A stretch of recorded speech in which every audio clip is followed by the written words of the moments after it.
오늘 여러분들과 함께 나누는 말씀 사사기 2장에 있는 말씀은 하나님께서 질책하시는 말씀입니다. 이스라엘 백성들에게 너희가 왜 내 말대로 하지 않았느냐, 목소리를 듣지 않았느냐, 이 말씀을 하나님께서 하신 배경이 있습니다. 근데 이 배경이요, 사실은 인간적인 입장에서 볼 때는 별것 아닌 것처럼 느껴질 수 있는 사건이 하나님께서 굉장히 불편하신 사건으로 보일 수 있는 그러한 것을 배경으로 하고 있습니다. 뭐냐? 이스라엘 백성들이 여호수아와 함께 가나안 땅에 들어갔습니다. 그리고 모든 민족을 다 쫓아내라고 했고, 다 쫓아냈고 지파별로 그 땅을 분배를 받았습니다. 근데 사실 여호수아에서 사사기로 넘어올 때 다 쫓아낸 건 아니었습니다. 그러니까 힘이 있는 강대 민족들은 다 쫓아냈는데 지파별로 좀 잔당이라고 할까요? 남아있는 몇몇 민족들이 있었습니다. 그 민족들을 이제 지파들이 쫓아내라고, 지파들끼리 그 민족을 하나님께서 이주시키고 쫓아내라고 하셨는데, 이스라엘 백성들이 결론적으로 하나님의 말씀을 듣고 그 땅에서 다 살았습니다. 다 살았다고 봐야 합니다. 근데 그거를 실천하는 방식이 하나님 눈에는 굉장히 불순종으로 보이셨다는 겁니다. 근데 이 하나님 눈에 불순종으로 보이셨던 방식을 살펴보면 확연한 차이는 우리가 볼 때는 안 그래 보이는 일들인 거예요. 우리가 볼 땐 그렇게까지? 이게 무엇을 이야기하느냐? 하나님이 보는 시각과 우리가 생각하는 인간적인 시각이 확연히 다르다. 어느 부분에서 다르냐? 이스라엘 백성들이 이 소수민족들을 쫓아낼 때 가지고 있었던 여러 가지 복잡한 심리는요, 이 소수민족을 쫓아낼 때 겁이 조금 나서 살짝 변형을 주고, 겁이 나서 조금 타협도 좀 하고, 또 때로는 일이 많아서 부담된 것 같아가지고 하나님이 나한테 이야기를 했는데 좀 어떻게 같이 좀 해보고, 결정적으로 또 피할 수 없는 것은 이러고 나서 돈 좀 벌 것 같으니까 하나님 명령을 살짝 바꾸고, 이러한 행동을 했어요. 근데 이러한 것들이 결과가 없는 게 아닙니다. 이스라엘 백성들이 가가지고 하나님 말씀하신 가나안 땅에 살았어요. 결과는 똑같아요. 결과는 똑같은데 그 과정이 하나님 눈에 굉장히 불편해 보이셨고 나중에 징계의 대상이 됐다는 겁니다. 그래서 오늘 여러분들과 함께 이 내용을 한번 살펴보려고 합니다. 그렇다면 도대체 백영기 목사님은 이스라엘 백성들이 뭘 어땠다고 얘기를 하시나? 이스라엘 백성들이 처음에 사사기에 들어가서 각 민족들이 해야 되는 전쟁을 하는데, 첫 번째 하나님이 유다 지파를 들어 쓰십니다. 왜 유다 지파를 들어 쓰냐면, 유다는 잘 모르지만 성경의 역사를 보면 유다 후손으로 누가 나오냐? 다윗이 나옵니다. 다윗 계파로 누가 태어납니까? 예수 그리스도가 태어납니다. 여호수아 1인 체제에서 지파 체제로 넘어가면서 유다는 장자의 버금가는, 장자를 넘어가는 역할을 담당해야 되는 하나님의 큰 그림의 중요한 지파입니다. 그래서 사사기 1장에서 처음에 진군할 때 선봉을 유다한테 주고, 유다가 이스라엘 백성들 사이에서 신망을 얻을 수 있도록 유다한테 일을 주십니다. 근데 유다가 어떻게 하냐면, 유다가 혼자 안 가고 조금 부담스러웠는지, 힘들었는지, 겁이 났는지 친한 시므온이랑 같이 올라가요. 이게 하나님께 굉장한 불편함이 돼요. 사사기 1장 보겠습니다. 1장 1절부터 시작합니다. 1장 1절 다 함께 읽겠습니다. 1장 1절 시작. 여호수아가 죽은 후에 이스라엘 자손이 여호와께 여쭈어 이르되 우리 가운데 누가 먼저 올라가서 가나안 족속과 싸우리까? 2절 여호와께서 이르시되 유다가 올라갈지니라. 보라, 내가 이 땅을 그의 손에 넘겨주었노라 하시니라. 자, 2절까지 보면 이 땅을 그의 손에 넘겨준다라고 하나님이 얘기를 하셨어요. 유다 너 올라가라. 너 올라가면 내가 넘겨준다 했는데, 유다가 3절에 시작. 유다가 그의 형제 시므온에게 이르되 내가 제비 뽑아 얻은 땅에 나와 함께 올라가서 가나안 족속과 싸우자. 그리하면 나도 내가 제비 뽑아 얻은 땅에 함께 가리라 하니 이에 시므온이 그와 함께 가니라. 무슨 소리냐? 하나님은 유다에게 큰 게 해가지고 네가 네 십자가 져라. 네가 해야 될 분량 네가 해라. 남한테 미루지 말고 네가 해라. 근데 유다가 미루진 않았어요. 근데 십자가를 같이 지자고.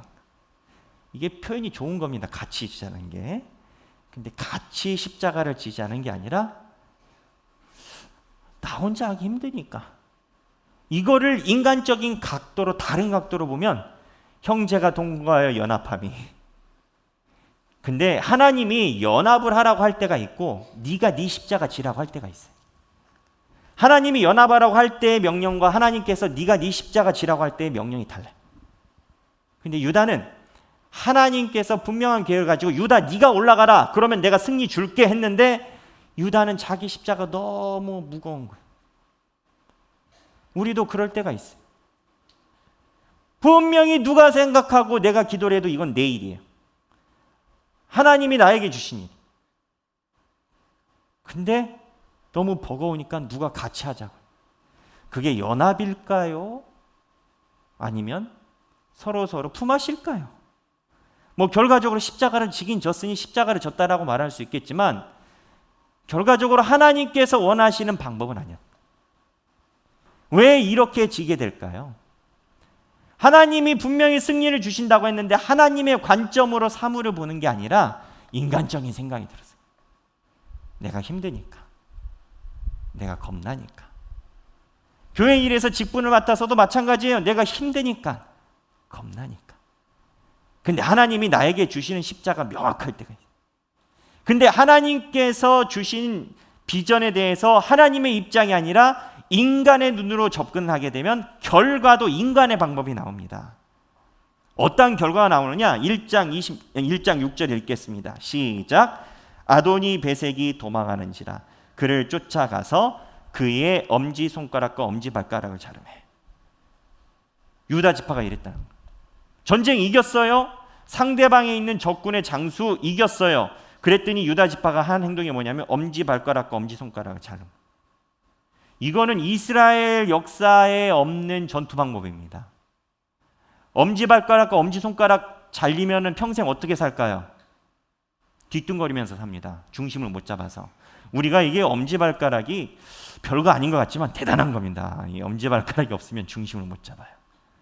근데 이렇게 적장으로 하여금 평생 동안 모욕거리를 삼고 살아가게 하는 방법은 가나안 사람들이 하는 방법. 성경 이전에도 기록된 바가 없고 이후에도 기록된 바가 없어요.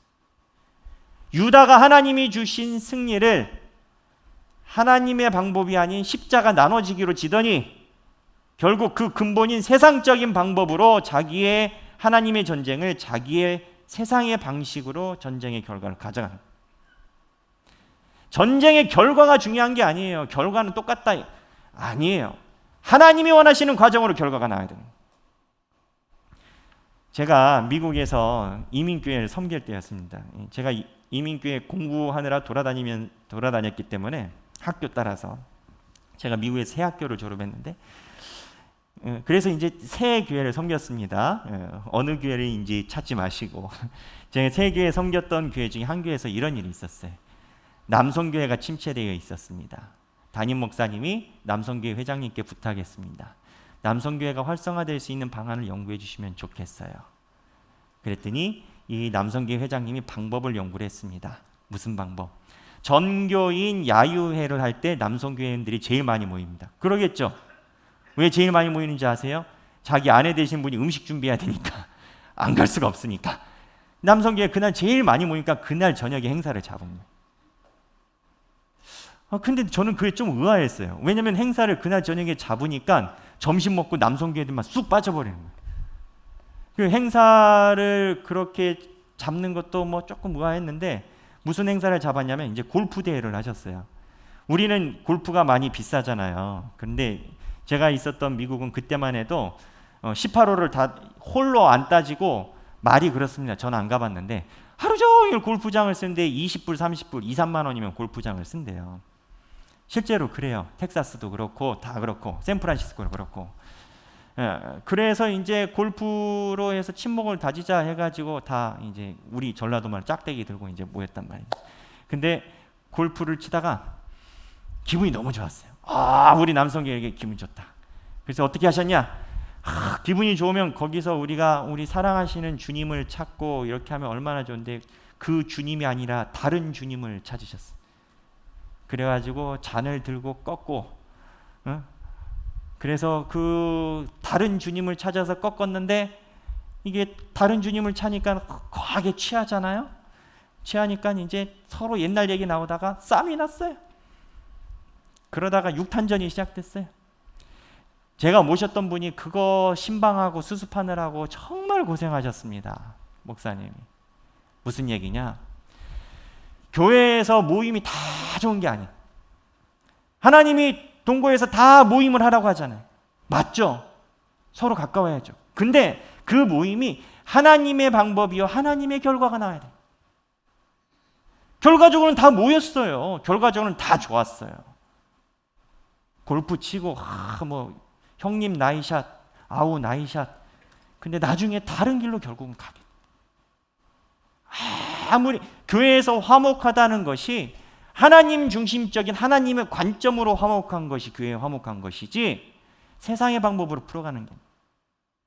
그리고 본인이 십자가를 졌으면 본인이 교회에 맞춰서 일을 했었어야 되는데, 하나님의 관점이 아닌 그냥 내가 남선 회장이니까 지금 무언가를 해야 되겠다라는 마음으로 집중하니까 교회 전체가 모이는 그 시간에 남성교인을 빼.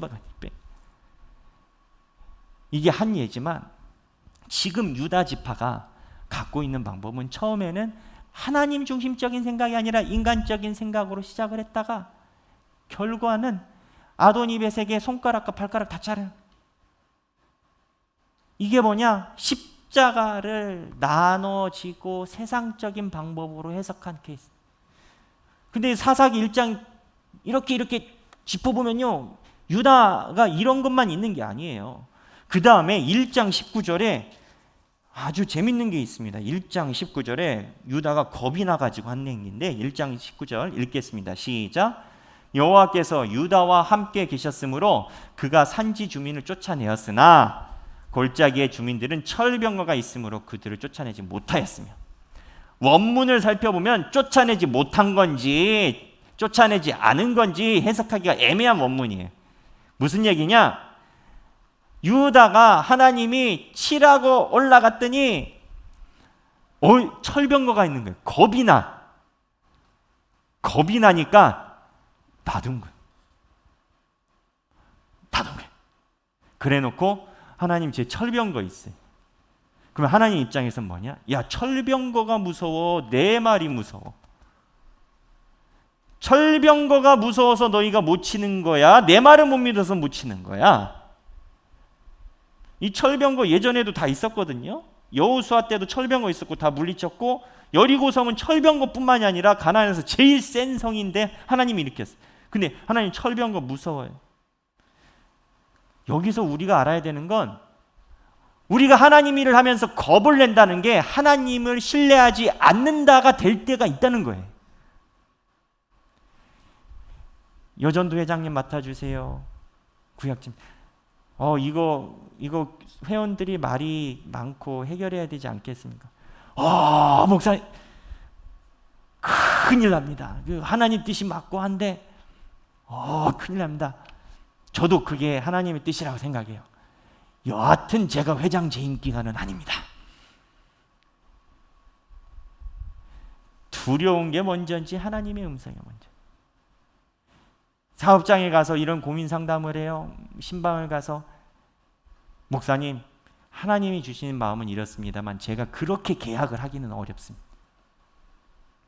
그렇게 제가 계약을 했다간 제가 업계에서 왕따 당합니다. 하나님 말씀은 그런데 언젠간 되겠죠. 왜? 뭐가 문제예요? 두려움이 문제예요? 하나님을 못 믿는 게 문제? 하나님이 가라고 했으면 가고, 가지 말라면 안 가는 거예요. 근데 이스라엘 백성들이 생각하는 인간적인 방법, 두려움 때문에 십자가로 나눠지는 방법이 사사기 초반에 나와요. 근데 한편으로 보면 아까 말씀드린 것처럼 그렇게 큰 문제는 아닐 수 있어요. 우리 인간적으로 보면. 근데 이런 게 계속 나와요. 1장 24절 보겠습니다.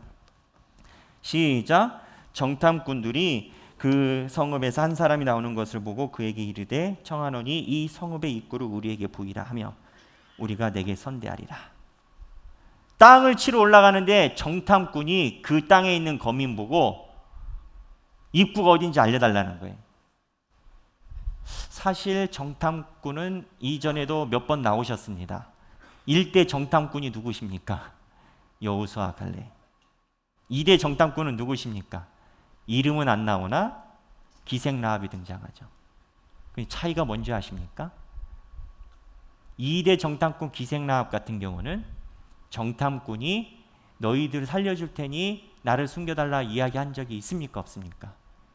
오히려 기생라합이 당신의 하나님이 위대한 하나님이니 내가 하나님을 섬기고 싶다라고 얘기를 했죠. 그 선대 정탐꾼들이 하나님이 주신 비전을 가지고 그 땅에 있는 거민과 흥정한 적이 없습니다. 정치적인 역학을 발휘해서 흥정한 적 없습니다. 어떻게 보면 인간적인 방법으로 보면 이거야말로 정말 뛰어난 예술입니다. 상대 적군에 있는 주민에게 흥정을 제안해서 그들에게 핵심적인 문을 차지하는 것, 내가 가지고 있는 것을 give and take 하는 것, 서로 주고받는 것, 이것처럼 합리적인 게 없습니다. 누가 이야기를 그렇게 얘기를 하죠. 정치는 예술이라고. 제가 별로 안 좋아하는 말입니다. 정치는 예술이라고. 근데 인간적인 방법으로 보면 정치는 예술이에요. 안 되는 게 되게 하거든요. 서로 하나씩 하나씩 먹고 나눠 먹다 보면 예상치 않게 큰 그림이 되거든요. 예술이라고 봐요. 근데 하나님 입장에서는 하나님이 가라고 할 때 가면 될 것이지 네가 거기서 무슨 정치의 예술을 꽃피우겠다고. 그래서 이렇게 이야기한 사람 나중에 어떻게 됐냐면요, 25절, 23, 26절에 가서 살펴보시면 아시겠지만 기생라합은 하나님의 백성이 됩니다. 근데 여기서 흥정한 백성은요 정복하고 다시 자기 고향 땅으로 가버려요. 결과는 똑같아요. 초반부터 누차 말씀드리지만 결과는 똑같아요. 이 성도 점령했어요. 과정이 그렇다. 왜 이런 과정을 가져가요? 하나님보다 인간적인 방법이 더 좋아 보이니까. 근데 이거의 활용정점, 제가 볼 때 활용정점입니다. 활용정점이 뭡니까? 이렇게 용 그렸는데 그림에다가 누가 눈을 탁 그러니까 용이 날아갔다 아니겠습니까? 그래서 눈 탁 활용정점. 28절입니다.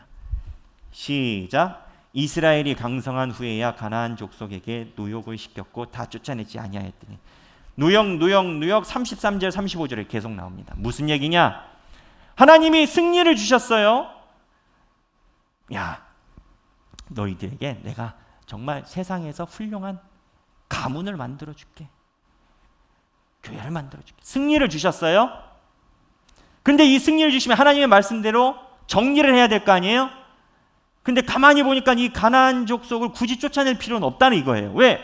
주변 나라들 보니까 주변 나라들이 이방 민족으로 다 노예 삼아가지고 잘 먹고 잘 살아요. 여러분 노예, 농사 짓는 사회에서 노예가 얼마나 중요한지 아십니까?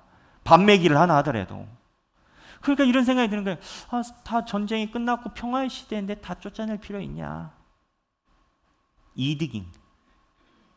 하나님의 비전을 통하여 개인 이득을 챙긴. 종합적으로 보면 하나님을 통하여 개인 이득을 챙기든 하나님이 주신 소명을 이루려고 정치적인 타협의 술수를 벌이든 아니면은 저 사람들이 겁나 가지고 도망갔든 뭐하든 하나님께서 보시는 한 가지 문제인 거예요. 내 말을 그것들보다 우선으로 안 삼았다는 거예요. 간단한 거예요. 내가 너에게 승리 준다 하면 승리 준다고 한 그 말씀 그거 믿고 따라오면 되는데 뭘 그렇게 두리번거리는 엉덩이를 들었다 놨다 하고 바람이 불면 흔들리는 부채도사처럼 이스라엘 백성 너희 왜 그러느냐. 근데 이 메시지의 핵심은 이건 거예요. 하나님이 이스라엘 백성들을 야단치려고 하심이 아니라 내 말만 들으면 너희들이 그런 거 신경 쓰지 않아도 된다는 거. 우리 삶도 마찬가지예요. 내가 너를 복되게 한다고 했으면 비록 코로나 삶의 위기가 온다 하더라도 내가 너를 책임질 것인데 내가 너를 밥을 굶기겠니? 너를 감옥에 넣겠니? 왜 나만 바라보지 못하고 그렇게 세상적인 방법을 강구하냐? 나만 믿으면 됐지. 뭐가 그렇게 두려워서, 그렇게 겁이 나서, 직장이 잘 안 되고 세상 사는 게 잘 안 돼서 그렇게 겁이 나서 두려워서 내가 주는 축복은 기억이 안 나고 세상에서 오는 그러한 두려움들에 의해서 하염없이 눈물만 나냐 이거. 제가 섬겼던 목사님 중에 저는 하나님 은혜로 제가 만났던 목사님들이 다 훌륭하셨습니다. 저는 하나님의 은혜라 생각을 합니다. 한 목사님이 이런 얘기를 해주셨습니다. 교회가 이제 건축을 해서 했는데 7부 예배까지 드려도 교인들이 도대체 차고 넘쳐서 감당할 수가 없어서 이전을 하려고 했답니다. 기도를 하는데 하나님이 어느 땅을 딱 보여주셨대. 그 땅을 가서 조사를 했더니 개발 제한에, 고도 제한에 군부대 훈련지여서 이미 이제 민간인으로 나온 맹지. 거기를 사라고. 부동산 업자한테 물어봐도 아니라고 하고 고도 제한이 걸렸으니 건축도 못 들어갈 거고. 기도하는데 거기만 그냥 믿음으로 얘기를 하실 때 저 땅을 삽시다. 그 얘기 듣고 실족한 사람들이 제법 많았다. 야, 드디어 목사님이 이 경제적인 감각이 교회가 이제 근데 어쨌든 반대를 무릅쓰고 그 땅을 샀는데 한두 평 그냥 조금만 사면 되는데 하나님이 기도해 주시는 지평이 넓어가지고 만 평을 사서 교회가 힘이 없어가지고 건물을 못 올리고 있었대. 고도 제한 걸려서 올리지도 못하지만 그러고 한 2년을 버티고 있는데 2년 후에 그 땅 근처에 대단지 아파트가 들어온 거예요. S동화라는 대단지 아파트의 기획 상품으로 대거주지가 고가의 아파트가 전폭적으로 들어옵니다. 그러면서 이 S동화 이쪽에서 고도 제한 싹 풀어버린 거예요. 바로 옆에 붙어 있으니까 여기 풀리면 여기도 풀리는 거예요. 그리고 교회를 세워. 하나님이 땅을 보셨겠어요? 믿음을 보셨겠어요? 제가 아는 또 목사님도 그러셨어요. 아주 가까운 목사님인데 기도를 하면 하나님이 4층에 있는 교회 건축물을 보여주신다는 거예요. 하나님, 저희 교회 형편이 지하 1층에 지상 1층이면 그것도 허걱입니다. 근데 어떻게 힘써가지고 하나님 비전대로 해서 2층으로 해갖고 했단 말이에요. 근데 교회 내에 분란이 났어요. 뭐 돈을 뭐 마음대로 쓰니 어쩌니 분란이 났는데 분란이 나다가 막 이러다가 서로 이슈가 이상한 데로 가더니 우리가 더 해버리자 해가지고 4층으로 올라갔대. 좋아서 올라간 게 아니고 소위 누가 이슈를 가져가면 누가 더 잘할 것이냐 이런 걸로 해가지고 4층으로 올라. 그래서 아유 여호와 이래네 했는데 한 가지 애매한 게 그 목사님이 꿈속에서 봤던 그 교회 건물은 4층에 옆에 층계 계단이 있었대요. 맨날 꿈꿀 때마다 저 계단은 왜 자꾸 보이지 그랬는데 4층까지 오려고 계단이 없었어요. 근데 준공검사를 맞는 해에 갑자기 법이 바뀌더니 4층 건물 꼭대기에서 밖으로 야외 계단을 안 내면 준공검사가 안 떨어진다. 소방법 때문에. 하나님이 원하시는 그림대로 다 됐어요. 누가 하셨어요? 하나님이 하셨어요. 하나님이 건물을 보셨겠어요? 만평 땅을 보셨겠어요? 하나님이 보여준 비전대로 살아가는지 안 살아가는지 이거를 보십니다. 하나님이 여러분들에게 1억을 주는 걸 보시겠어요? 10억을 주는 걸 보시겠어요? 우리들의 삶이 하나님이 말씀하시고 하나님 보여주신 대로 사냐 안 사냐를 보시지 전 우주의 주인이신 하나님 앞에 10억 100억이 무슨 돈이야? 줘도 그만 안 줘도 그만 네가 내 자녀가 되는 것이 중요하지. 근데 우리는 하나님이 우리를 자녀로 삼으시고 축복을 주신다는 것을 사사기에 나오는 사람들처럼 두려움 때문에 겁이 나서 때로는 하나님이 그렇게 살라고 하는 건 분명히 알면서도 정치적인 예술 그 누구를 위한 예술입니까? 세상 살아가는데 타협하는 거지. 하나님이 주신 음성대로 분명히 이렇게 살아가야 되는데 세상 사람들과 잘 지나기 위해서 하나님이 한 말씀 하신, 너 나만 봐. 언제까지 그렇게 엉덩이 들었다 놨다 할 거냐? 언제까지 매일매일 내일 걱정만 할 거냐? 오늘 너를 먹이시고 입히시고 지금까지 너와 함께한 나는 왜 못 믿고 살아보지도 않은 내일은 왜 이렇게 걱정을 하나? 하나님이 우리에게 사사기를 통해서 주시는 말씀은 전 단 한 가지라고 생각합니다. 우리가 삶을 살아갈 때 하나님의 음성에만 집중하는 삶이 되어야 된다. 삶의 처지, 코로나, 이상하게 우리나라와 우리 민족은 옛날부터 한 번도 등 펴고 사는 날이 없다고 얘기를 합니다. 야당이 잡든 여당이 잡든 언제나 경제 문제는 맨날 잘한대.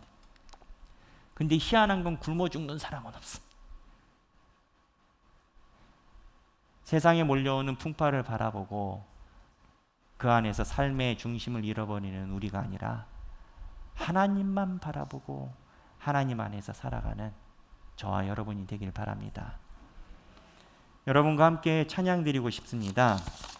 주 음성에는 참 기쁨 없도다.